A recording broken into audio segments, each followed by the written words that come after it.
और आज गंगोत्री धाम में काफ़ी दिनों बाद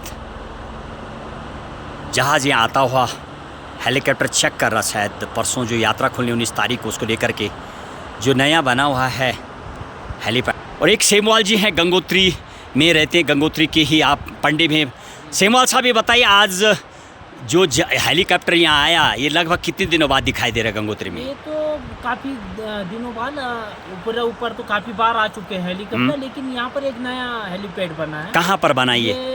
गंगोत्री से 2 किलोमीटर नीचे है। अच्छा, ये उसके लिए बना, गंगोत्री धाम के लिए? गंगोत्री धाम के लिए। जो हर्षिल वाला तो बह गया, जो हेलीपैड था। योजना है चारों धाम में प्रत्येक मंदिर तक हेली जाए। तो ये पहली बार जब से वो हेलीपैड बना, पहली बार है। और आज पहले दिन गंगोत्री धाम की मैं बात करूं तो गंगोत्री धाम में पहली बार आज जो नया हेलीपैड बना है उस पर आज हेलीकॉप्टर आया है। शायद ये ट्रायल भी इसको माना जा रहा है। परसों 19 तारीख जो कपाट खुलने, शायद जो भी यहाँ पर सचिव और मुख्यमंत्री का दौरा रहेगा तो शायद वो भी और यात्रियों को लेकर के भी एक ये आज जो ट्रायल किया जा रहा है। तो आपका क्या मानना है, क्या इस तरीके से यात्रा सेवाएं होंगी तो क्या उसका फ़ायदा मिलने वाला है यहाँ पर यात्रा को?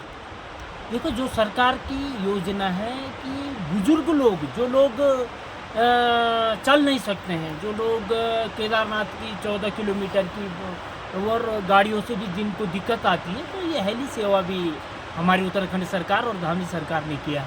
अभी जो यहाँ पर व्यवस्थाएं को लेके क्या बोलना चाहेंगे? जो काम होना था, आरसीसी लगना था, आज अभी पूरी तरीके से हुआ नहीं, लेकिन काम चल रहा है युद्ध स्तर पर, तो इसको लेके कुछ बोलना चाहेंगे? देखो, ये काम जितना हो रहा है काफ़ी हो रहा है, अच्छा है, लेकिन थोड़ा लेट हुआ। हाँ, टाइम के वजह से। पर शायद अभी यात्रा सीजन खोलने के बाद भी शायद 10-5 दिन में हो जाएगा, ऐसी उम्मीद की जा सकती है।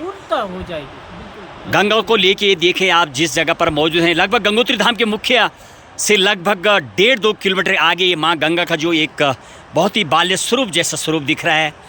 और ये आरबीएम जो है यहाँ नदी में पड़ा हुआ, क्या आप समझते हैं यदि ये आरबीएम हटाया जाए और माँ गंगा के लिए एक सुदृढ़ व्यवस्था की जाए तो दोनों तरफ जो नुकसान होता है वो बच सकता है? तो इसको लेके कुछ बोलना चाहेंगे?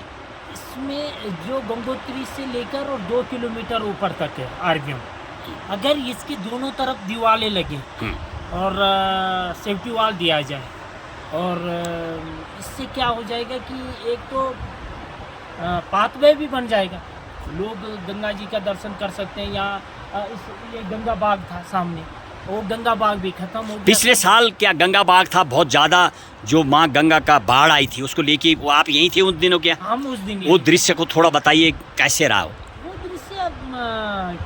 ये तो हर साल होता रहता है। अच्छा, इस साल ज़्यादा हुआ था?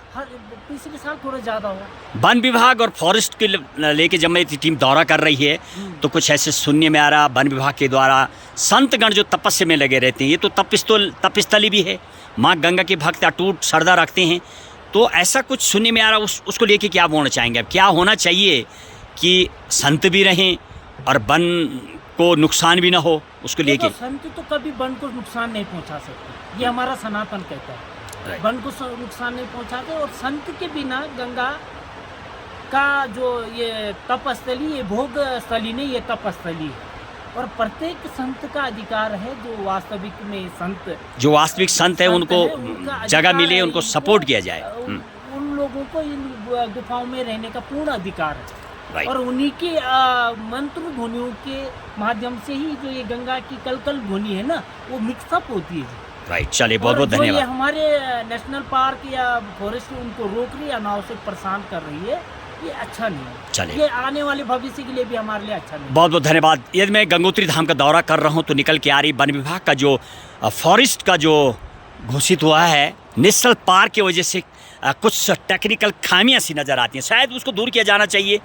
शायद ये भी सोचने का विषय, हजारों सालों से तपस्थली रही है, तपोवन ऋषि मुनि तपस्या करते हैं, हालांकि उनके समाज से कोई लेने देने नहीं होता, तो उनको बराबर सहयोग मिलना चाहिए ताकि वो अपनी जो उनकी श्रद्धा और अपनी जो भक्ति होती है वो बनी रहे।